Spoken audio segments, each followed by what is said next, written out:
The government has asked a lot from people during this pandemic. Stay at home, close your business, don't be there at the death of a loved one.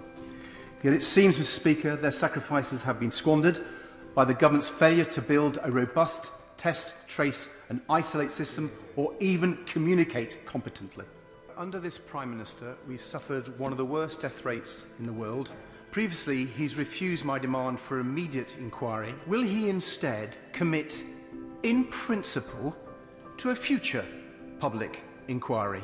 Yes or no? Despite being warned in this House that the Taliban would move rapidly on Kabul, his failures, along with President Biden's, have led directly to the crisis unfolding before our eyes. And I guess that's why this Prime Minister won't ever be able to look the families of the fallen in the eye. We're the millions wiping bottoms, washing and dressing our loved ones, whether they're elderly or disabled, ill or dying. We carers just want a fair deal. So will the Prime Minister raise carers' allowance? So many people say they feel like Boris Johnson doesn't understand or care about the challenges they face every day. This Prime Minister hasn't a clue about fairness, and he just doesn't care. The political advisor, who in lockdown defied his own stay-at-home message, is tonight heading home out of a job.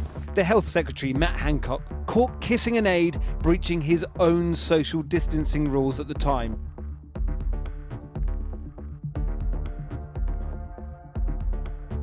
The 63-year-old from Irvine relies on the extra £20 a week in universal credit, but that'll soon end with the darkest days of winter ahead.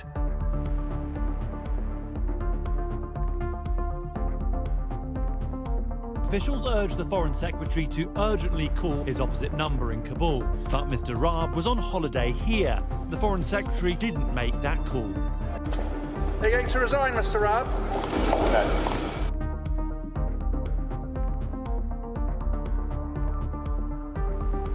Can you tell me now you won't raise taxes? We don't think, read my lips, we will not be raising taxes on income or VAT or national insurance. This government must be held to account.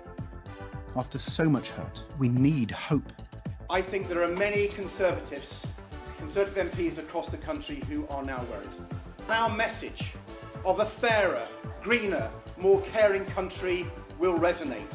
We are sending a shockwave through British politics to hold this appalling Tory government to account. A political storm has been brewing, and today it's hit in Chesham and Amersham, courtesy of the Liberal Democrats. Sir Ed Davey, the Lib Dem leader, after his party overturned a big Conservative majority. The blue wall, the Tory heartlands, could become a yellow brick road. You know what happens when a really powerful, strong orange force goes against a blue wall? Stand back. Let me show you.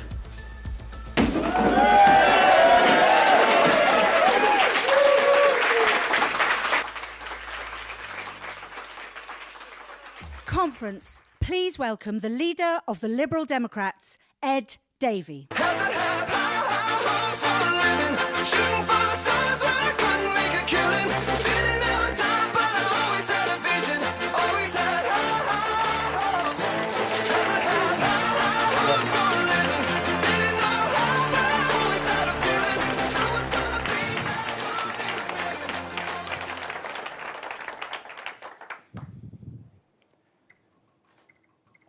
Conference, our country needs us. Our country needs the Liberal Democrats fighting harder for a better future and a fair deal. Because after 5 years of Brexit division and disruption, and 18 months of this awful pandemic, Boris Johnson's Conservative government is steering us all into another terrible crisis. Shoppers greeted by empty shelves in the supermarket, house building materials stopped for lack of materials, pubs running dry, fears that there won't even be enough toys or turkeys for Christmas. It's enough to make you go and lie down, but we're even facing a shortage of mattresses. The reasons are clear. There aren't enough lorry drivers or enough people to work on our farms and provide our food. not enough staff for our pubs, restaurants and hotels as they try to recover from the pandemic. From farms to factories, from an energy crisis to a food crisis. Thanks to the Conservatives, our country is hurtling towards a cliff edge, with a Prime Minister asleep at the wheel again.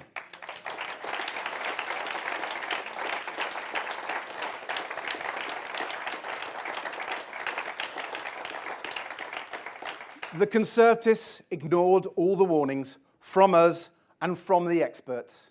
They blundered ahead with their dreadful EU trade deal and their disastrous new immigration rules, hitting British businesses with extra costs, strangling our economy with red tape right in the middle of a pandemic.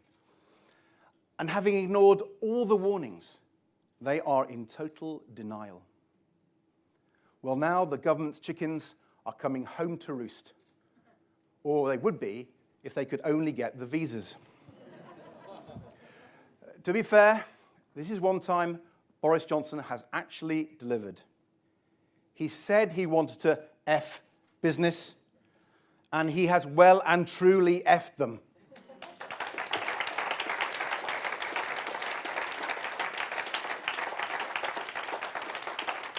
Of course, the last few months haven't been all bad. There was England's incredible journey to that final at Wembley with the whole nation behind them. Team GB winning a phenomenal 189 medals in Tokyo. The fantastic Emma Raducanu becoming the first ever qualifier to win a Grand Slam single final, just weeks after getting her A-level results. And of course, our remarkable by-election victory in Chesham and Amersham.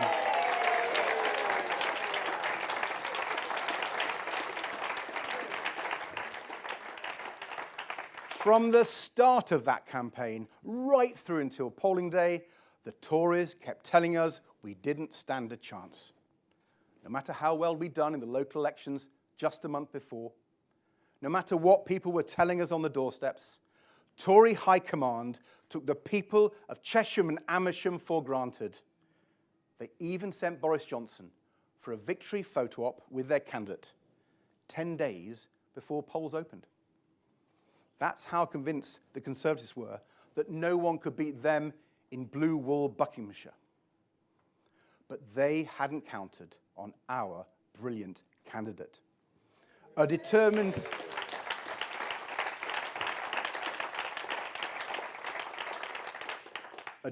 campaigner and a powerful voice for her constituents. Now the Member of Parliament for Chesham and Amersham, Sarah Green.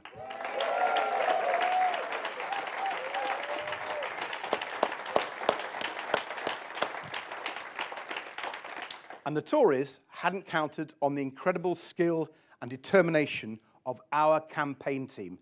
They hadn't counted on all of you. The way so many, hundreds of you, came to Chesham and Amersham to make sure local people knew they had a real choice. They didn't have to just settle for being just another brick in the blue wall. They could have a Liberal Democrat who would listen to them, work hard for them, and be their local champion. And all they needed to do was vote for her. And they did. And together with us, the people of Chesham and Amersham may have achieved what we said they could achieve: the withdrawal of Conservative plans to silence communities over planning and development.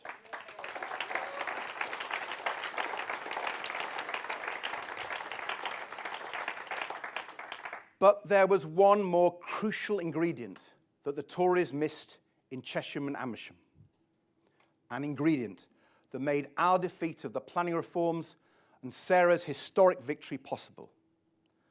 And that's the groundswell of frustration and discontent from people who feel ignored and taken for granted by this Conservative government. We heard it loud and clear on the doorsteps, in the high streets, in the cafes, from people who had voted Conservative all their lives, but now feel completely let down, betrayed. We work hard and pay our fair share in taxes, they said. We play our part in the community. We do our bit for the environment, they told us. So why can't we afford decent childcare? Why are our roads still full of potholes? Why do our parents face exorbitant care bills and still don't get the care they need? It's the same frustration I've been hearing for months now from families and businesses across the UK, but especially from traditionally conservative voters along the blue wall. They just don't feel that Boris Johnson represents them or shares their values. They're not convinced the Prime Minister is competent or, worse still, decent.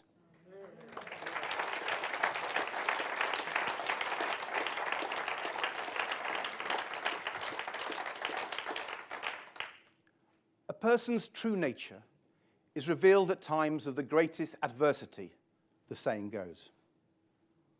Well, these last 18 months have been full of adversity for us all.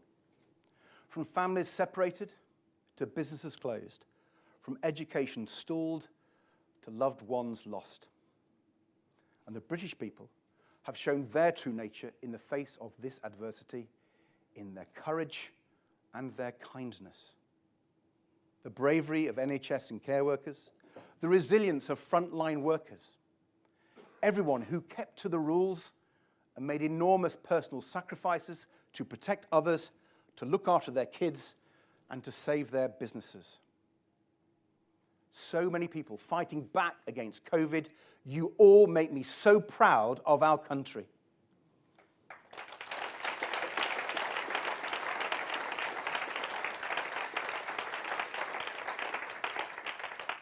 But then there's the Prime Minister and his cabinet, revealing their true nature in this time of great adversity. You know, I honestly wanted to be surprised. With the enormity of the challenge facing our country, I hoped against hope that Boris Johnson would show he cared about other people after all. That unlikely though it seemed, he would step up and lead us responsibly through the crisis. I offered our help, working constructively across parties to support decisions based on scientific evidence and expert advice. But sadly, the terrible adversity of this pandemic has indeed revealed the government's true nature, and it is not a pretty picture. Just look around the freshly reshuffled cabinet. The Chancellor, who is cruelly cutting the incomes of millions of low-paid workers by slashing universal credit, who used COVID as an excuse to slash £4 billion from the help we give to the world's poorest people during a global pandemic.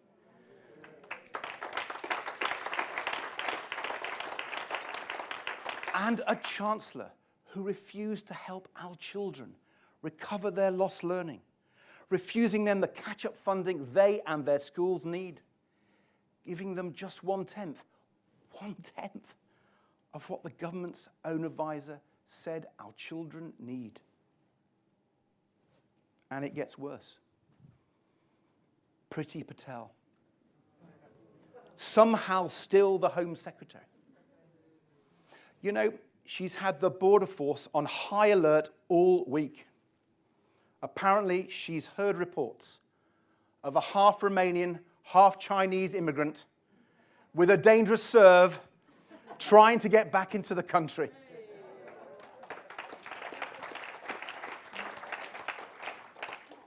But Priti Patel thinks it's okay to turn her back on refugees against our country's proud tradition of providing sanctuary to people in need. Okay to press ahead with her draconian plans to crack down on the fundamental British right to peaceful assembly and protest. And Priti Patel thinks it's okay to give a real terms pay cut to tens of thousands of brave police officers. A Tory pay cut for officers on the front line of the fight against COVID who've been putting themselves at risk to keep us safe. What a disgrace.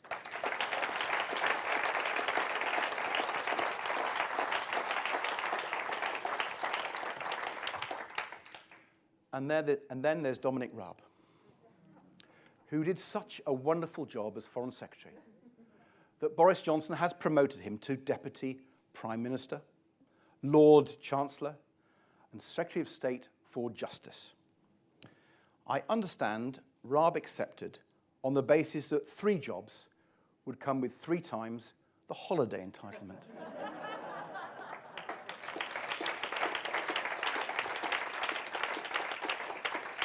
But Dominic Raab sat on the beach while Afghanistan fell to the Taliban.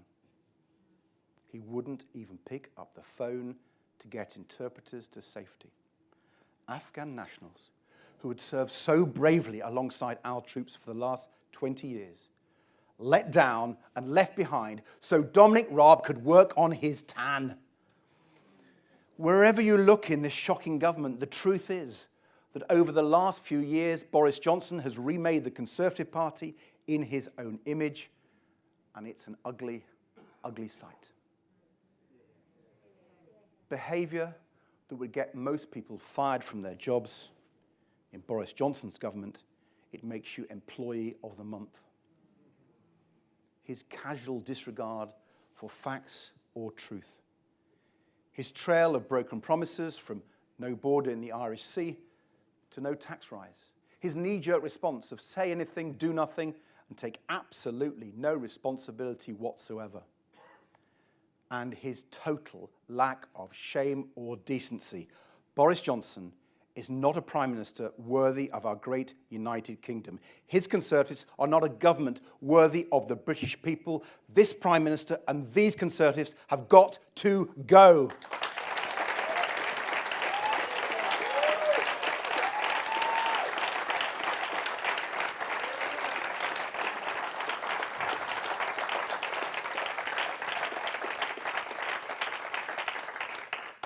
Now I hear Boris Johnson wants to bring back imperial measurements. Well, I don't care if Boris Johnson is 1,000,000 kilometres away from Downing Street or 1,000,000 miles away. We just need him out.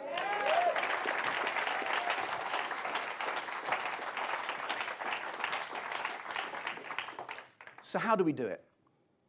My first job in our party was working for our dear friend Paddy Ashdown, our much-missed former leader. I'd like to tell you what he'd be saying now about Boris Johnson, although I don't think I'm allowed to use those words on daytime TV. But I can remind you of what he said to us 29 years ago, in the aftermath of a general election that left another tired and divisive Conservative government in power. Paddy gave us our mission. Our role, he said, is to be the catalyst, the gathering point for a broader movement dedicated to winning the battle of ideas, which will give Britain an electable alternative to Conservative government. Friends, Paddy was right. That was the role of the Liberal Democrats then, and it is the role of the Liberal Democrats today.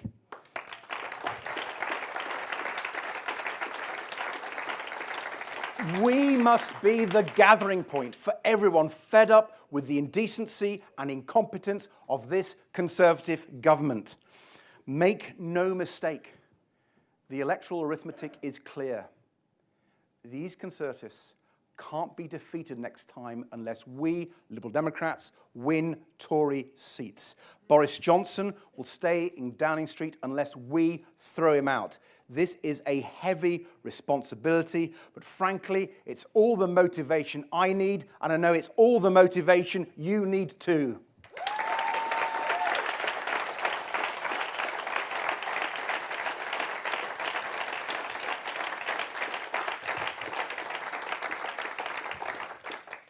And it's why our victory in Chesham and Amersham was so important. We showed against all the odds that even in deepest, bluest Buckinghamshire, the Tories can be beaten, and we showed Liberal Democrats are the ones to do it. We did it by listening to people, by understanding their concerns, by showing that Sarah could be their champion in Westminster. And yes, we worked quite hard too. In fact, the Tory candidate complained that we worked too hard. He said we won by throwing the kitchen sink at it. So, conference, before the next election, we're stocking up on kitchen sinks.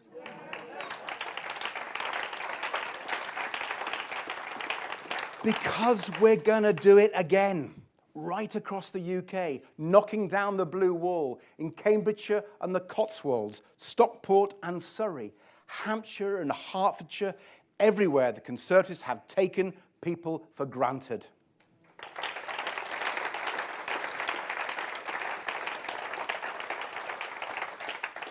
And winning seats from Labour, where their councils have taken people for granted. Winning in Wales, where Jane Dodds is a bold, independent voice for jobs, environment and young people. And not least in Scotland, where our liberal opposition to nationalism can make all the difference between the breakup of our country or its salvation. And where we have a superb new leader in Alex Cole-Hamilton.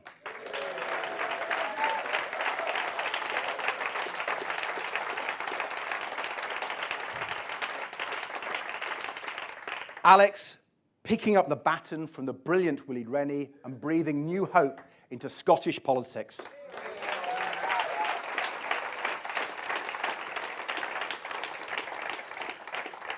With nationalists in government in Scotland and England, getting more Liberal Democrats elected to stand up for our union, for our family of nations, has never been more crucial.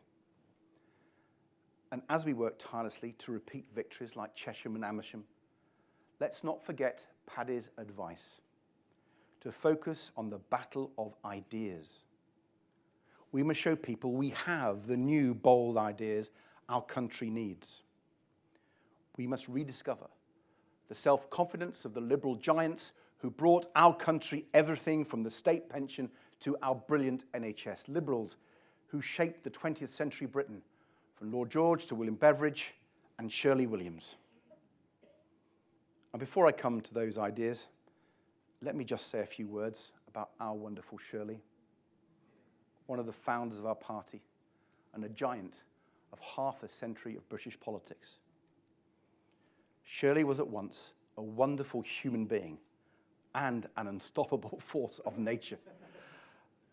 As I'm sure so many of you experienced firsthand, it was always a joy to be around Shirley. Whether she was offering wise counsel, persuading you with a forceful argument, or making you laugh with yet another of her captivating anecdotes. I always loved campaigning with Shirley. She connected to people in a deep and personal way. She truly cared about their lives and about making them better. Politics is for People was the title of Shirley's first book. And whether it was expanding education here in the UK or tirelessly campaigning for peace around the world, Shirley never lost touch with the people and communities who drove her political fight. For Shirley, and for all great social democrats, liberals and Liberal Democrats, their winning ideas began with a focus on making people more powerful and holding the already powerful to account. And that, my friends, remains the Liberal Democrat calling and purpose today.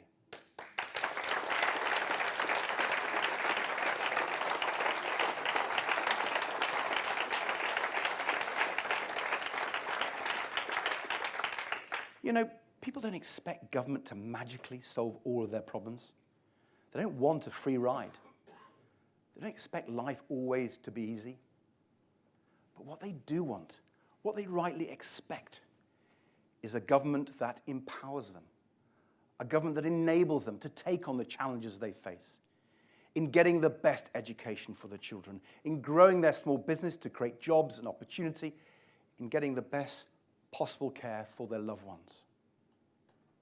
Liberal Democrats believe in powerful citizens. If you want to do your bit for your family, your community, or your country, we want to help you.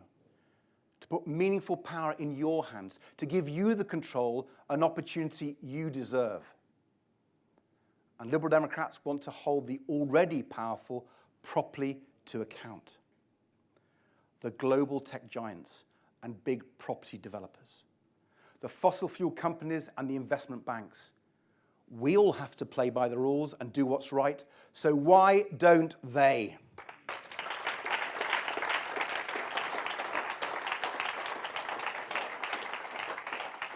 People are sick and tired of the Conservatives making the powerful even more powerful, rigging the game for their friends, creating special VIP lanes for Tory donors to get juicy taxpayer-funded contracts, while excluding 3 million self-employed people from basic COVID support. The Tories taking millions in donations from property developers and writing new laws so those same developers could ignore you and your community. Tory ministers doing special favours for their mates while dodging accountability for their own actions. And a Prime Minister who will do anything and say anything for a donation or a vote except take responsibility for his industrial scale deceits.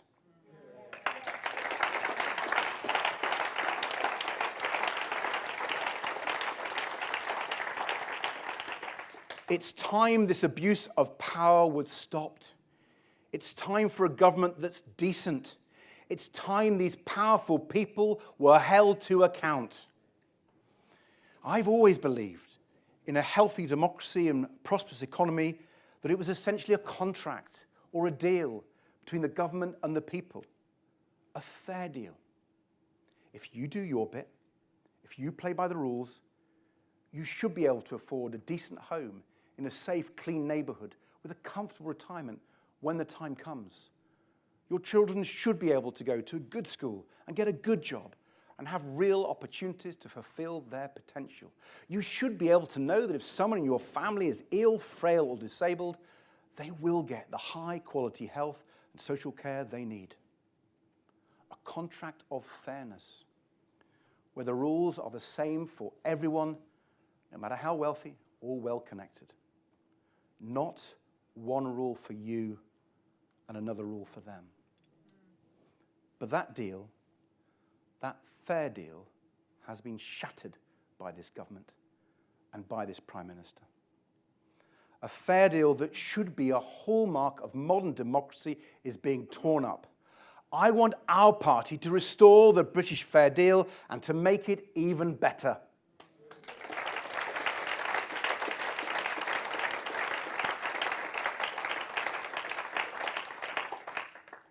And I want us to start with families, with parents and children. Parents never stop fighting for a fair deal for their children. As we've seen through the pandemic, parents will sacrifice so much. Parents will pour endless love and devotion into the dreams they have for their children. Even when the struggle is made much tougher, when a parent dies or a child has special needs and disabilities, believe me, parents never stop striving for opportunities for their children. And Liberal Democrats must be there to help every parent, to help them help their children. Our party, the party of empowering people, must make supporting parents and children our top priority in the new fair deal we offer.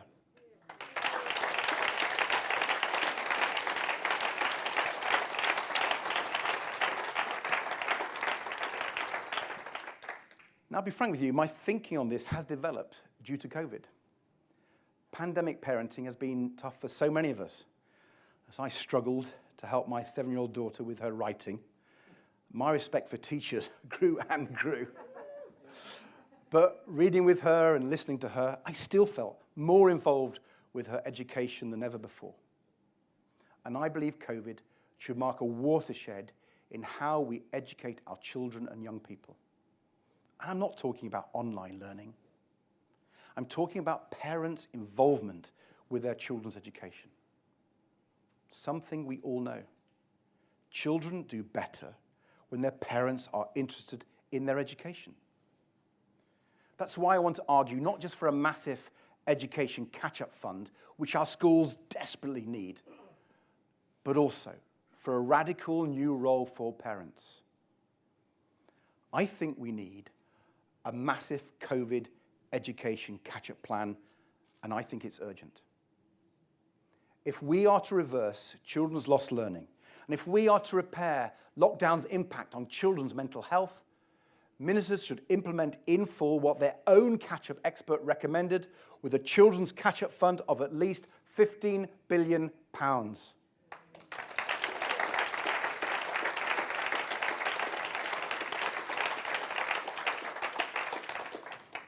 But we must start with two major reforms. So this education catch-up cash is well spent, and so it's used to fire up a fresh direction for education. First, schools should be free to spend their COVID cash as they see best.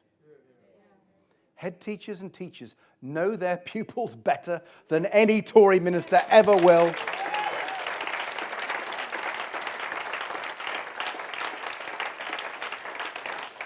This Conservative government must stop micromanaging schools and wasting money. Liberal Democrats, we have been the party of education, and we must be the party of education again.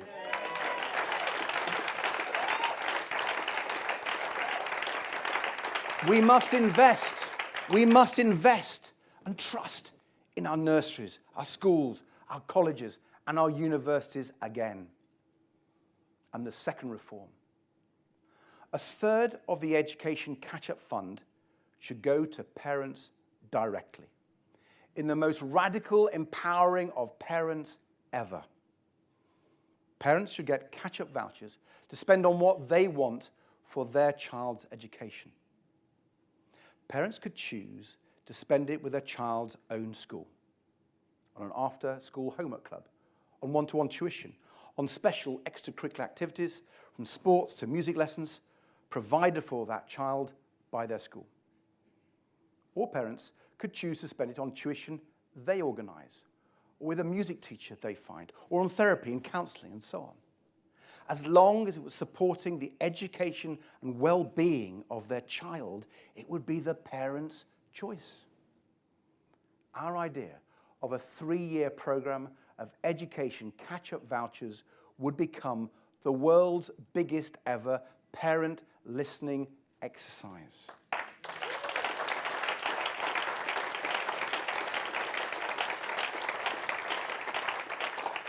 Where schools and government have to listen to parents. Now, many schools already do a great job engaging with their parents, and they'll win their parents' vouchers easily. But where schools haven't engaged, or where others offer a better deal for that child, then parents will have the power, will have the cash to choose what's best for their child. And let me make one more point on this idea, because for many people like myself, it's the most important. There are children and young people who don't have a parent who cares for them, who don't have a lifelong guardian, or don't live with a close, loving family member. As someone who lost both my parents as a child, I will never forget children and young people who don't have someone close. Now, I was super lucky. Even though my parents died, I had an amazing close family, especially my brothers, my nana and granddad. So I wouldn't have needed special help. But when I think of children and young people in care, when I think of children of parents who aren't able to care for them for whatever reason, my heart goes out to them. I'm sure yours does too. Because as Liberal Democrats, we want the best for every child. They are all our concern.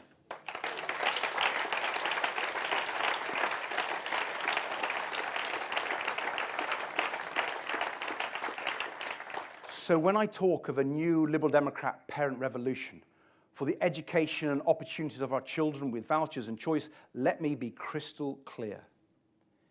The extra support of our catch-up vouchers will be doubled and in some cases tripled for children in care, for disadvantaged children and for those with special educational needs.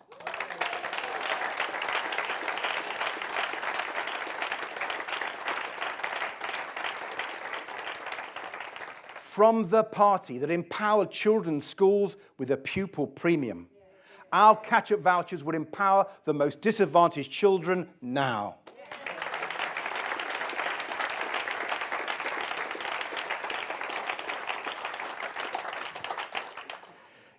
In a conference, I didn't think it would be possible to find a worse education secretary than Michael Gove. But somehow, Boris Johnson did. As parents and schools worked our socks off for children throughout the pandemic, what on earth was Gavin Williamson doing? Chaos has reigned. Last-minute changes have left schools and parents scratching their heads in disbelief. Disbelief that a minister could be so hopeless, and disbelief that it took so long for him to be sacked.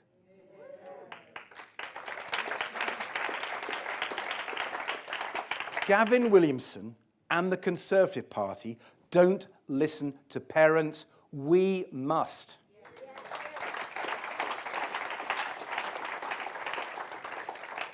If parents want a fair deal for their children's education, and for the education of all children in our country, from a political party that cares, has proven it cares, and has exciting new ideas for their children and their schools, let it be the Liberal Democrats they look to for the future of education.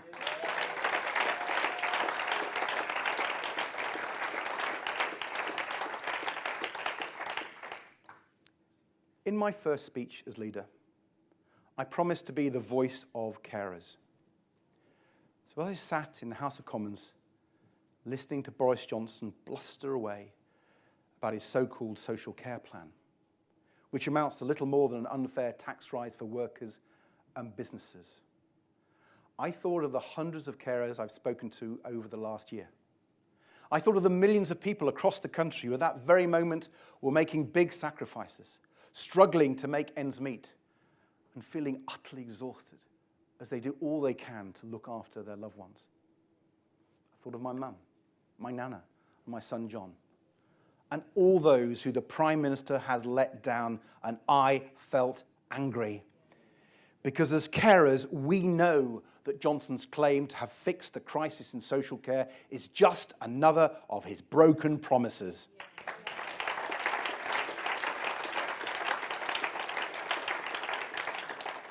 We know his plan won't ensure our loved ones get the quality care they need. We know it completely fails to tackle problem number one, the dangerous shortage of care staff. Care staff who the Home Secretary dismisses as unskilled. Care staff who the Conservatives are hitting with their unfair national insurance tax rise and their heartless universal credit cuts. The Conservative social care plan is so perverse, it will actually make the shortage of carers worse. So conference, let Liberal Democrats be the party that solves the care staff crisis. Let's offer a fair deal where everyone gets the quality care they need.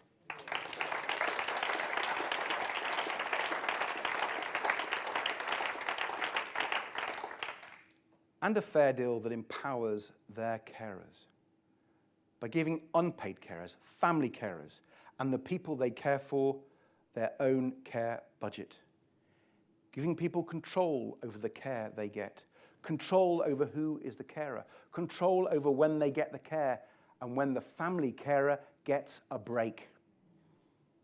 Conference, it's obvious to everyone now. Boris Johnson doesn't care. Let's show it's Liberal Democrats who do.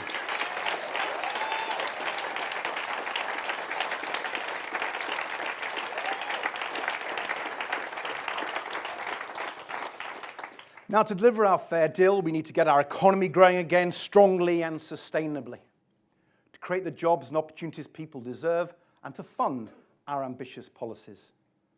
And that means supporting small businesses, like the brewery I visited in Sunderland, who have innovated their way through the pandemic and the pub closures, offering brewing masterclasses, giving virtual brewing tours, creating good jobs for young people in the northeast, and serving up a very, very drinkable brown ale too. Like the Zero Waste shop in Romsey, where I got to make my own peanut butter. A shop run by young people, serving their community and helping to protect our planet too. There are millions of small businesses across the UK, creating new jobs, generating new ideas, competing with the big multinationals and giving consumers real choice. These are the businesses that are so fundamental to our local economies, our communities, and our high streets. Of course, Liberal Democrats are their champions.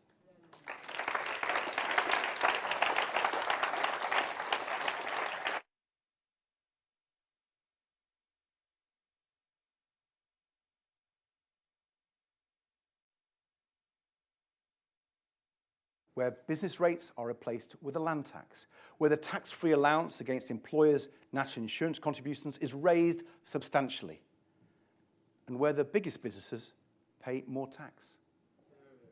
The world's richest bosses might be racing each other to go to Mars, but before they lift off, can they pay their taxes here on planet Earth?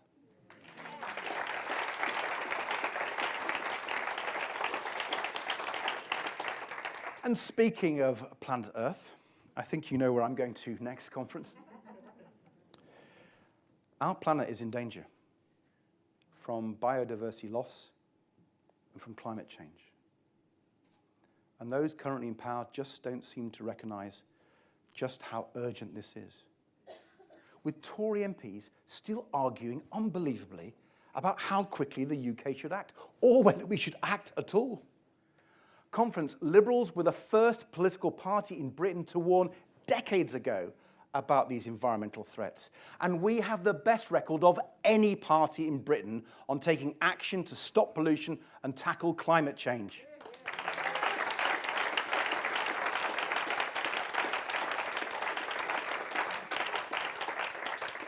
Under my leadership, we will take our proud history and our great record on the environment to even higher levels, because we must. The government needs to do far, far more to make it easier for industry and people to play their part in tackling climate change. But conference, we know the truth. Even if we succeed in ultra-rapid charging up of climate action here in the UK, we know we can only survive with global action too. That's why this year's summit in Glasgow is so important, and why I'm so alarmed by the way Boris Johnson and Conservatives are approaching it. Just take their cuts to overseas aid. Let's be clear, cutting aid to the world's poorest at any time, but especially in a pandemic, is indecent, immoral, and wrong.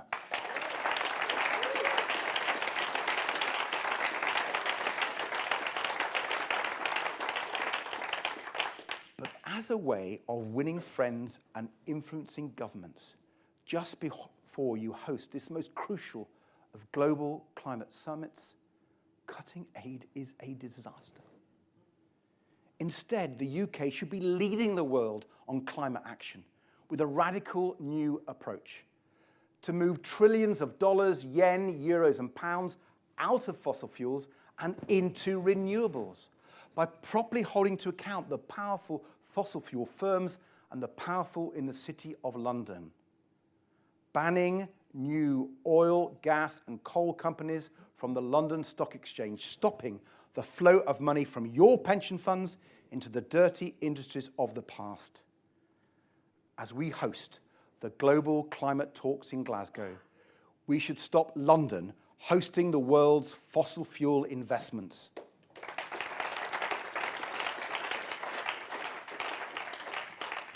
Conference, this is a radical and an ambitious agenda, where we renew the contract between government and the people to give people the fair deal they deserve.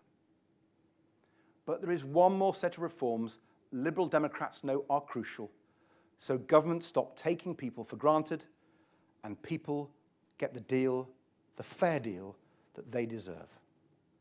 Reforming politics itself. To put power where it belongs, in the hands of individuals and their communities. That first means resisting Boris Johnson's authoritarian power grabs. Stop him from making it harder for people to vote. Defending everyone's right to challenge governments in the courts and in the streets. And protecting the Human Rights Act itself.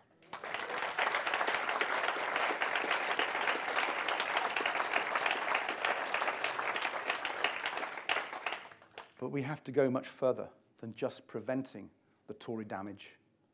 We need to strengthen our democracy so that everyone's voices are heard, shifting more power out of Westminster so local decisions are made by and for the people they affect. A new kind of community politics that truly engages people who are too often left out. And a fair, electoral system so everyone's vote counts equally.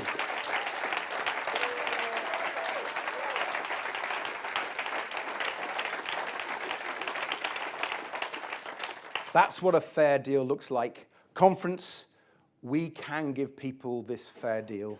We can renew the contract between government and the people, and we can deliver a zero-carbon economy. Liberal Democrats can be the party of education, of caring, and of business. I know we can do it. Our Liberal Democrat threat has already forced government U-turns on everything from planning to ID cards. So let's keep fighting for parents, for carers, and for small businesses.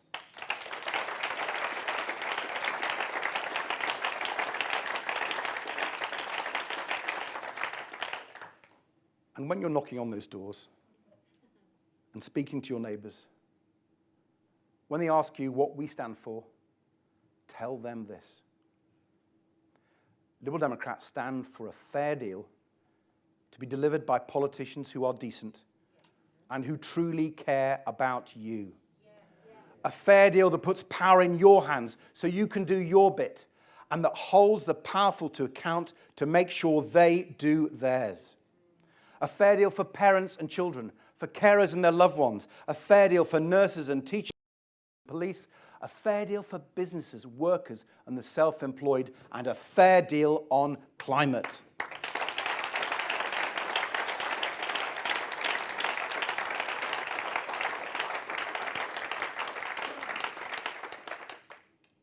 But standing between the British people and our fair deal is a big blue wall. In Chesham and Amersham, we knocked out one blue brick.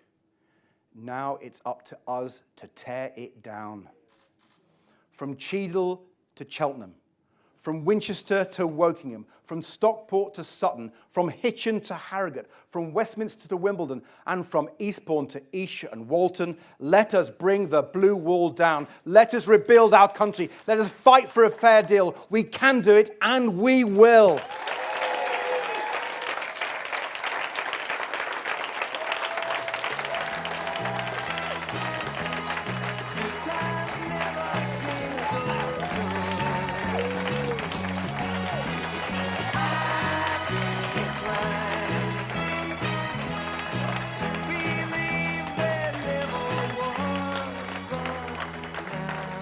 Thank you.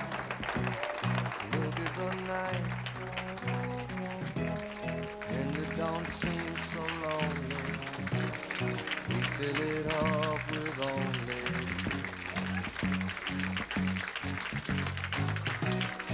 And when I hurt, curtain runs off my shoulders. How can I hurt